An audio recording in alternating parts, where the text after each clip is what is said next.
My mother-in-law brought a fake lawyer to force me to sign my house over, even sued me for ownership. So I exposed everything in court and she lost badly. But then I found her snooping around the house again. I've been debating whether or not to share this, but I finally decided to go for it. This story is a mix of weird, frustrating, and now that it's over, kind of funny.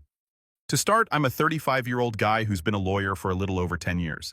I don't go around broadcasting it because it's usually better to let people underestimate me.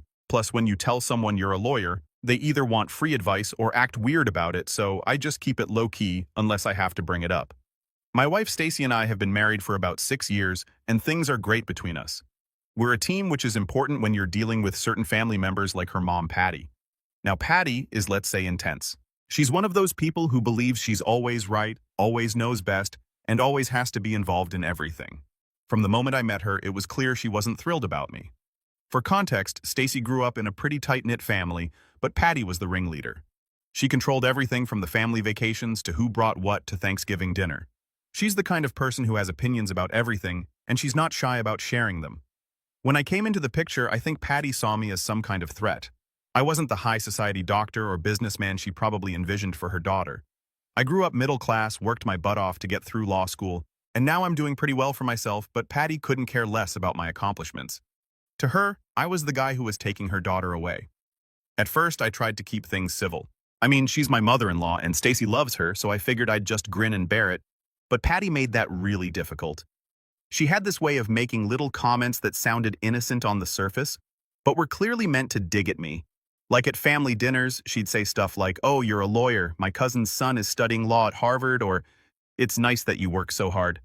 Stacy's ex never had to, his family has real money. Stacy, to her credit, always had my back. She'd call her mom out, but Patty would play the victim every time, saying she was just making conversation or didn't mean anything by it. Classic Patty. The real drama started when my uncle passed away 2 years ago. He left me this little beach house in his will. It's nothing fancy, just a small 2-bedroom place that's been in the family for years. The paint's peeling, the roof needs some work, and the plumbing is questionable, but it's got charm. Stacy and I fell in love with it immediately, and we decided to fix it up and use it as a weekend getaway spot. As soon as Patty heard about the beach house, she started acting weird. At first, it was just little comments like, "Oh, a beach house? That's a lot of responsibility for someone your age," or "Are you sure you can afford to keep it up?" Stuff that was annoying but easy to brush off. But then she started showing up unannounced, claiming she was just in the area. By the way, we live about 60 miles from her and the beach house is even farther, so her excuse didn't make any sense. One day I caught her snooping around the house while Stacy and I were out. Our neighbor, an older guy named Frank, who's retired and keeps an eye on the area, called me to let me know he saw a woman with big hair poking around on the property. Patty has hair that could survive a tornado, so I knew it was her. When I confronted her, she acted like it was no big deal. "I just wanted to make sure everything was okay," she said, like she hadn't just trespassed on my property. Things got even weirder when I started noticing small changes around the house. A chair would be moved, a window would be unlocked that I was sure I'd locked, or little items would be out of place. Stacy thought I was imagining things, but I knew something was up. One day I came back from running errands and found a folder sitting on the kitchen table. Inside were a bunch of papers, property documents to be exact. At first I thought it was some kind of prank, but then I saw Patty's handwriting in the margins. She'd scribbled notes like family legacy and secure ownership. That's when it clicked. Patty wasn't just being nosy, she had some kind of plan for the house. I decided to keep quiet about it for a while and just gather information. As a lawyer, I've learned that it's better to have all the facts before you confront someone, plus I wanted to see how far she'd go. I set up a couple of cameras around the house, not in a creepy way, just in the common areas to catch anything suspicious. Sure enough, within a week, I had footage of Patty letting herself in with a spare key she must have copied without our knowledge. When I showed the footage to Stacy, she was livid. She confronted Patty, who denied everything at first, then shifted gears and said she was just trying to help. Stacy told her to stay away from the house, and for a while things seemed to calm down, but I should have known Patty wouldn't let it go that easily. About 6 months later, that's when things really went off the rails. Patty showed up at the beach house one sunny Saturday morning, uninvited, big shocker, with a man she proudly introduced as my lawyer. I was mid-bagel enjoying the peace and quiet when Stacy called me out from the porch. I stepped outside, and there they were. Patty in her signature too-tight blazer and towering hair, and this guy who looked like he'd just Googled business casual 5 minutes before leaving the house. He was holding a briefcase that might have been older than me and had this nervous look like he wasn't entirely sure why he was there. "Good morning," Patty said brightly, as if she hadn't just barged onto private property. "We need to talk about some important family matters." I raised an eyebrow. "Is that so?" "Yes," she said, sweeping past me like she owned the place. "It's about the future of this house, and by the way, you're welcome for me coming all this way to help you sort it out." Now, I'll admit I was curious. Patty wasn't subtle, but she wasn't usually this bold either. I figured I'd let her dig her own grave before stepping in. Stacy, meanwhile, was staring at her mom like she'd just announced she was running for president. Patty gestured to this kitchen table, where she promptly sat down and opened up a manila folder.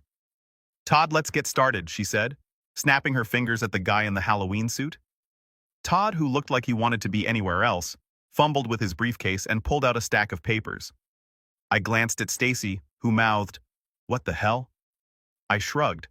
This was Patty's show, and I wasn't about to interrupt the performance.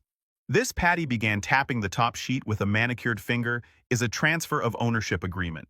It's very simple. You and Stacy will sign the house over to me, and I'll ensure it remains within the family for generations to come. I stared at her, trying not to laugh. "You want us to sign the house over to you?" She said yes, as if it were the most reasonable request in the world. "It's for the best.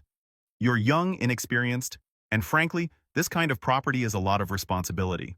It needs someone who understands its value, and that someone is you."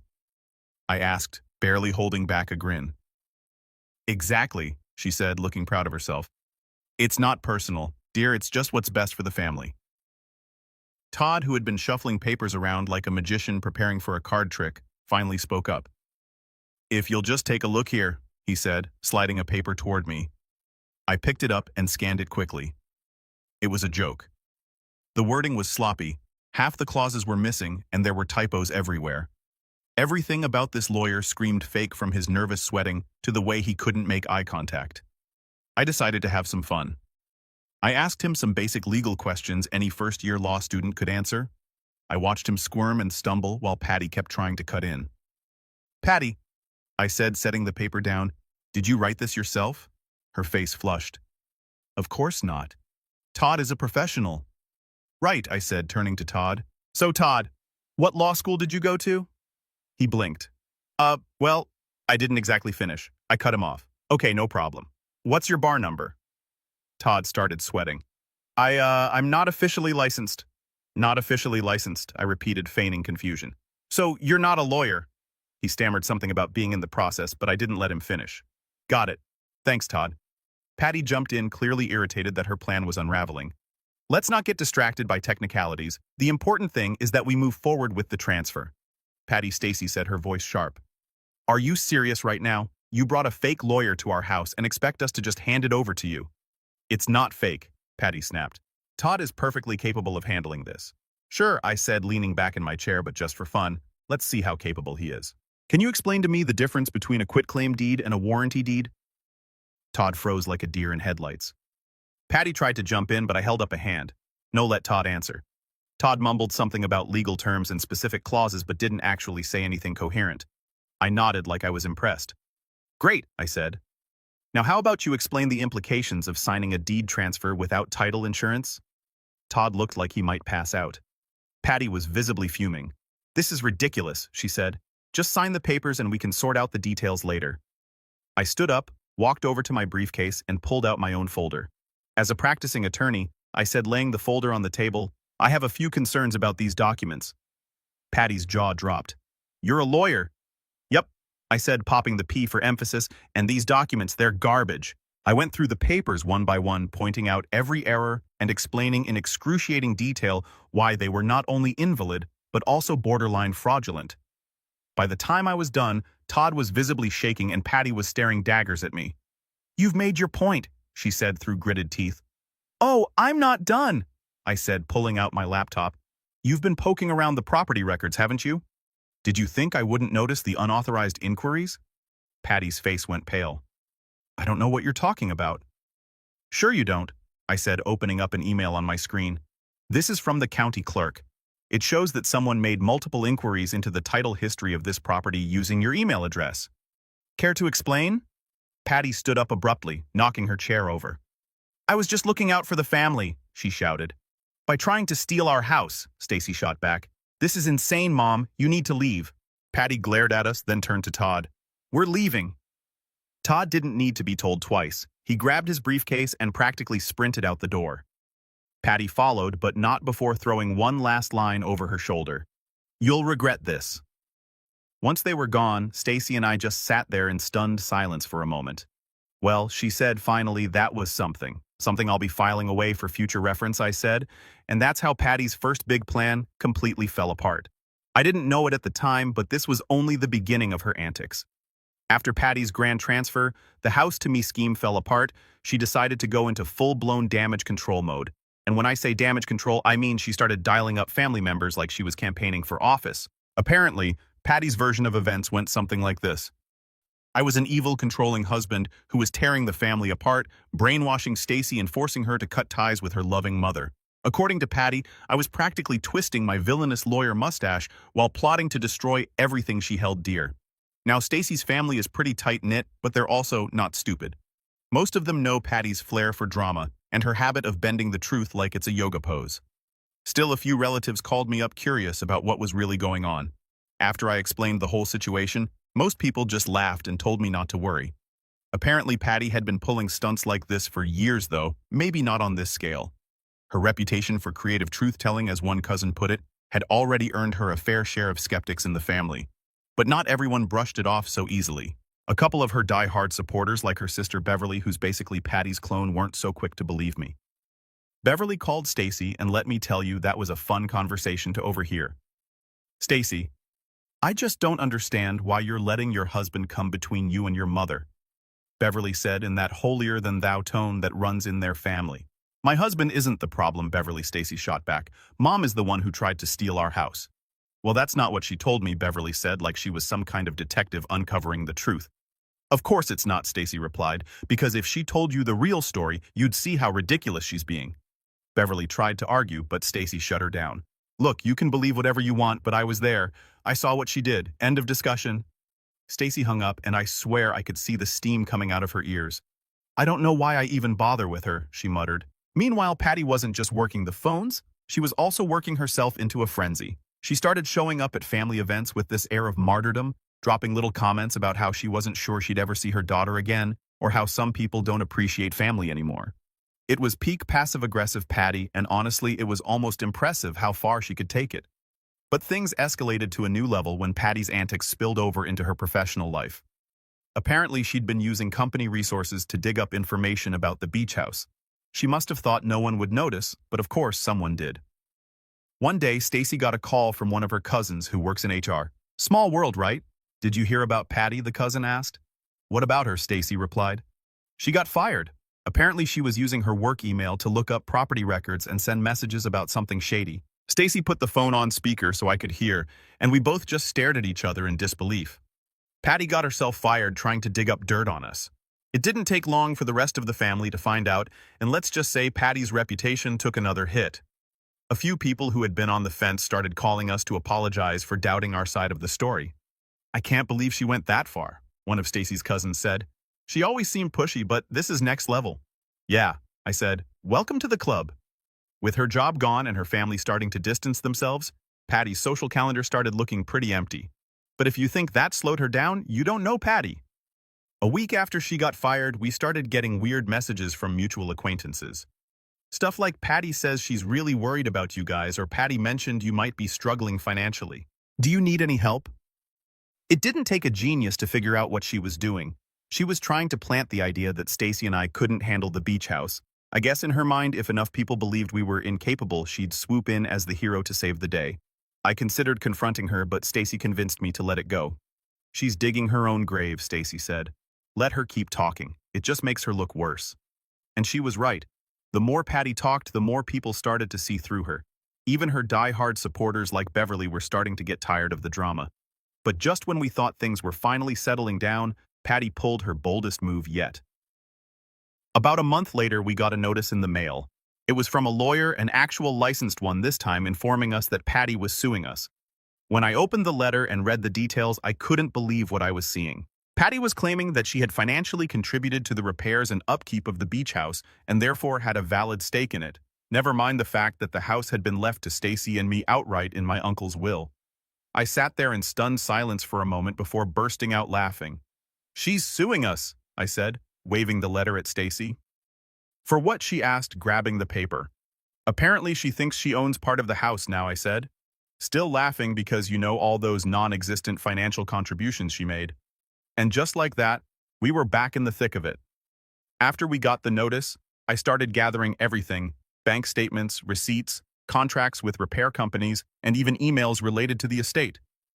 I wasn't about to let her muddy the waters with vague claims and manipulative theatrics. Stacy understandably was livid. She didn't pay for a single thing. How does she think she's going to prove this? "She's banking on us not being able to prove it either," I said.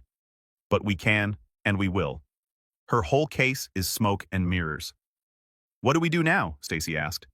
"We show up to court and we let her dig her own hole," I replied. When the court date finally arrived, we walked into the courtroom prepared for anything. Patty, of course, was already there, seated at the plaintiff's table with her lawyer. Unlike the fake lawyer Todd, this one at least looked professional, though he didn't seem particularly enthusiastic about the case. Patty, on the other hand, was in her element. She was dressed in her signature over-the-top style and had this smug expression like she'd already won. We sat down, and the judge entered, an older woman who radiated authority. She got straight to business, asking Patty's lawyer to present their case. Patty's lawyer stood up and began what was clearly a rehearsed speech. He started by praising Patty's character, describing her as a dedicated and loving mother who only wanted to preserve the family's legacy. Then he moved on to her claims, stating that Patty had personally invested significant funds into the repair and maintenance of the beach house to ensure it remained in good condition. "She has receipts," I whispered to Stacy, raising an eyebrow. "She has nerve," Stacy muttered back. Patty's lawyer continued explaining that while the house was indeed inherited, Patty's alleged financial contributions created an implied interest in the property. She acted in good faith to protect and preserve the family's asset, he concluded. When it was my turn, I decided to keep it short and sweet. "Your Honor, the plaintiff's claims are entirely unfounded. The house was left to my wife and me as part of my uncle's will. It is our property, and there was never any agreement, verbal or otherwise, for shared ownership. The plaintiff has no documentation to support her claims because they are simply not true." The judge nodded and motioned for Patty to take the stand. Patty walked up like she was about to deliver the performance of her life. "Mrs. Patty," her lawyer began, "can you explain your involvement with the repairs and maintenance of the beach house?" "Of course," she said, clasping her hands together. "When I heard about the house being left to my daughter and son-in-law, I was so happy for them. But the house needed a lot of work and they were overwhelmed, so I stepped in to help." "And how did you help?" the lawyer asked. "I paid for several repairs," Patty said confidently. "Plumbing, roof work, even some landscaping. I didn't keep track of every little thing because, well, they're family. I just wanted to make sure the house was livable." I watched her with a neutral expression, but inside I was shaking my head. Patty's ability to spin a story was almost impressive. Her lawyer pressed on. "So, you contributed financially to the upkeep of the house?" "Yes," she said. "I even offered to oversee some of the work myself." "Did the defendants acknowledge these contributions?" "It was understood," she said, using her favorite vague excuse. When it was my turn to cross-examine, I walked up to the stand with my stack of documents. "Mrs. Patty, I began you claim to have contributed financially to the repairs of the beach house. Can you specify the amounts and dates of these payments?" She hesitated. "Well, I didn't keep an exact record, but it was thousands of dollars over several months." "Thousands of dollars," I repeated. "And how were these payments made?" "Check cashed directly to the contractors." "Mostly cash," she said, shifting in her seat. "Cash," I said, letting the word hang in the air. "And you don't have a single receipt, invoice, or bank statement to corroborate these contributions?" She hesitated. "It was informal. Family doesn't always keep track of these things." "Interesting," I said, turning to the judge, "because I have here a complete record of all payments made for the repair and maintenance of the beach house. Every single one was made from our joint account, and I have the receipts and contractor invoices to prove it." I handed the documents to the judge, who began flipping through them. "Mrs. Patty," I continued, "you also mentioned offering to oversee some of the work yourself. Can you tell us which contractors you worked with?" She paused, clearly scrambling for an answer. "It wasn't a formal arrangement," she said finally. "That's convenient," I replied, "because according to these emails from the contractors, every interaction regarding the repairs was handled by me or my wife. Your name doesn't appear anywhere." The judge looked up from the documents, her expression unreadable. Mrs. Patty, do you have any evidence to support your claims? Patty stammered. I told you I didn't keep records. I wasn't expecting to need them. I stepped back to my table and pulled out one last piece of evidence. Your Honor, I'd also like to submit a copy of the will, which clearly states that the house was left solely to my wife and me. There is no mention of shared ownership or any financial obligations. The judge took the document and glanced at it briefly. Then she turned back to Patty. Mrs. Patty, she said, her tone firm. This case relies entirely on your assertion that you contributed financially to the property, yet you have provided no evidence to support this claim. Meanwhile, the defendants have provided ample documentation to refute it. Do you have anything else to add? She didn't. For the first time, she seemed to realize just how bad this was going for her. The judge dismissed the case shortly after that ruling entirely in our favor.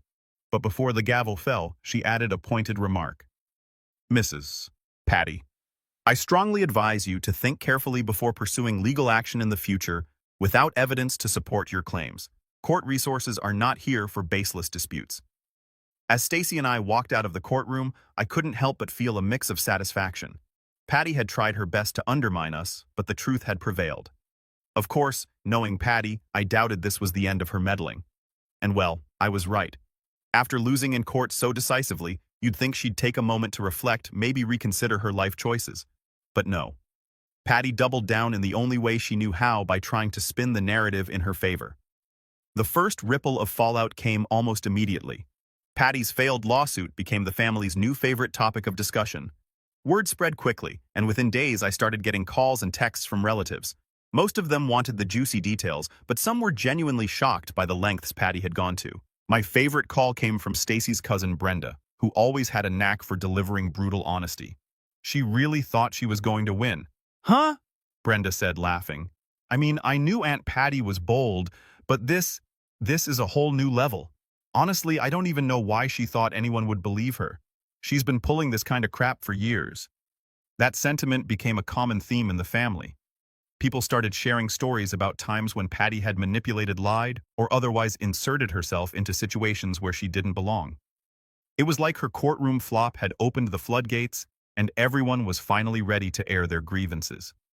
Apparently, years ago, she had tried to get control over her sister's finances by claiming her sister was too stressed to handle money.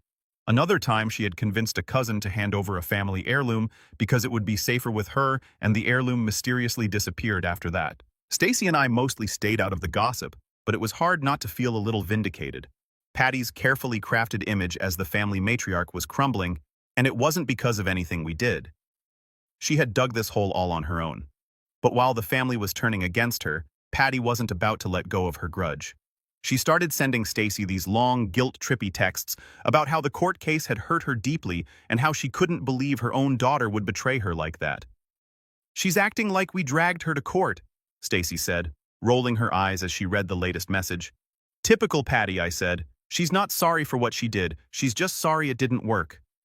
Stacy ended up blocking her number for a while, which only escalated things further.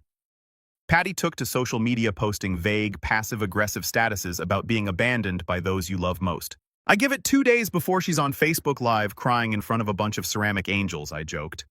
It was funny at first, but then Patty started trying to recruit allies.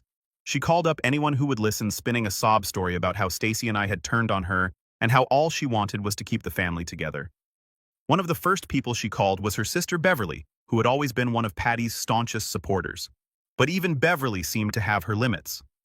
She called me crying. Beverly told Stacy during a phone call, but honestly, I didn't know what to say. I mean, you're my niece, and what she did, it was wrong. I can't defend her this time. Hearing that from Beverly was a big deal. If Patty was losing her, she was losing her biggest cheerleader. Despite the backlash, Patty wasn't ready to go quietly. Her next move was to try to appeal to the family matriarch, Stacy's grandma, who had always been a neutral party in family disputes. Patty drove out to see her unannounced as usual and spent 2 hours crying about how she'd been wronged. To her credit, Grandma didn't buy into it. According to Stacy's cousin Brenda, who heard the story later, Grandma told Patty in no uncertain terms that she needed to stop causing drama and take responsibility for her actions. She said that Stacy asked when Brenda relayed the story. Yep, apparently Grandma told her, I love you, but this is your mess and you need to clean it up. Patty, of course, left in a huff, but the damage was done. She'd alienated almost everyone in the family, and no amount of crocodile tears could fix that. Meanwhile, Stacy and I felt free. The beach house was finally ours, the lawsuit was behind us, and Patty had gone quiet for a little while anyway. But in the back of my mind, I knew it was only a matter of time before she pulled another stunt. Stacy and I talked a lot about what our future with Patty would look like. I was ready to cut ties completely. After everything she'd done, I couldn't see a path forward. But Stacy wasn't there yet. "She's still my mom," she said one night as we sat on the porch. "I know she's toxic, and I know she's done awful things, but it's hard to let go completely. What if she really does change?" I didn't want to push her, but I also knew that holding on to hope with someone like Patty could be dangerous. "I get it," I said carefully, "but you've seen what she's capable of. This isn't just a bad habit or a personality quirk. She's deliberately tried to hurt us. That's not something you can just forgive and forget." Stacy sighed. "I know. I don't know if I'm ready to walk away completely." So we compromised.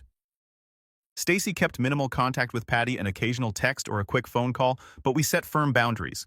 No unannounced visits, no discussions about the house, and no manipulation. For a while, it seemed to work. Patty stayed relatively quiet, only reaching out to Stacy with surface-level conversations. I could tell it was hard for Stacy to keep her distance, but she was holding firm and I respected her for it. Then Patty did what classic her does best. She crossed the line. It started innocently enough. Stacy got a call from a cousin who mentioned that Patty had been talking about the beach house again. She said something about how it should have stayed in the family, the cousin said. "I didn't think much of it, but I figured you'd want to know." Stacy brushed it off, thinking it was just Patty venting. But I could see the worry creeping in. "What if she's planning something?" she asked me. "She wouldn't be that stupid," I said. "Not after what happened in court. She knows she can't win." But I underestimated just how far Patty was willing to go. One weekend, Stacy and I drove out to the beach house to spend a couple of days relaxing. As we pulled into the driveway, something felt off. The front door was slightly ajar and there was a box sitting on the porch. "What the hell?" Stacy said, getting out of the car. We walked up to the door cautiously. I pushed it open and my stomach dropped. The living room was a mess. Furniture had been moved, drawers were open, and there was a stack of papers on the coffee table. On top of the pile was a note in Patty's unmistakable handwriting. It read, "I'm sorry, but I had to step in.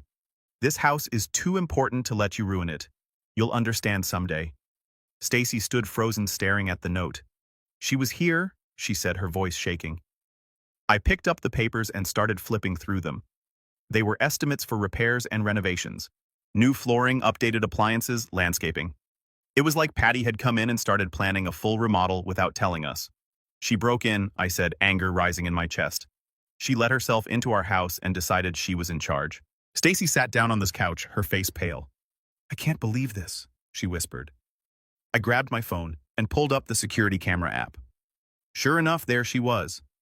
Patty walking into the house with a clipboard and a tape measure like she was auditioning for HGTV. She had spent hours in the house going through our things and making notes. Stacy watched the footage with me, her expression hardening with every passing second. By the time we got to the end, she was furious. "She didn't just cross the line," Stacy said quietly. "She obliterated it." I nodded. "This is who she is, Stacy. She's not going to change. She's always going to feel entitled to control your life." Stacy was quiet for a long time. Finally, she looked at me and said, "You know what? I'm done. I can't do this anymore." That night, Stacy called Patty and confronted her. "I can't believe you would do this," she said. "You broke into our house. You went through our things. How could you think that's okay?" Patty tried to play the victim as always. "I was just trying to help," she said. "You've been ignoring me, and I thought this would show you how much I care." "This isn't love," Mom, Stacy said firmly. "This is control, and I'm done letting you manipulate me." Patty started to cry, but Stacy didn't waver. "I don't want to hear from you anymore," she said. "Not until you've actually changed, and I mean really changed. I'm blocking your number, and I don't want you coming near us or the house again." Patty tried to argue, but Stacy hung up. Then she blocked her number and deleted her from all her social media accounts. It wasn't an easy decision for Stacy, but it was the right one. Patty had crossed so many lines that there was no coming back from it.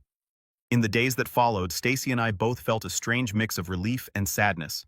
Cutting ties with Patty wasn't something Stacy had ever wanted to do, but it had become clear that there was no other option. "This isn't just about us anymore," Stacy said one evening as we sat on the porch. It's about protecting our future, our peace. She doesn't get to take that from us. The beach house, once a symbol of Patty's interference, was now a sanctuary, a place where we could finally move forward without looking back.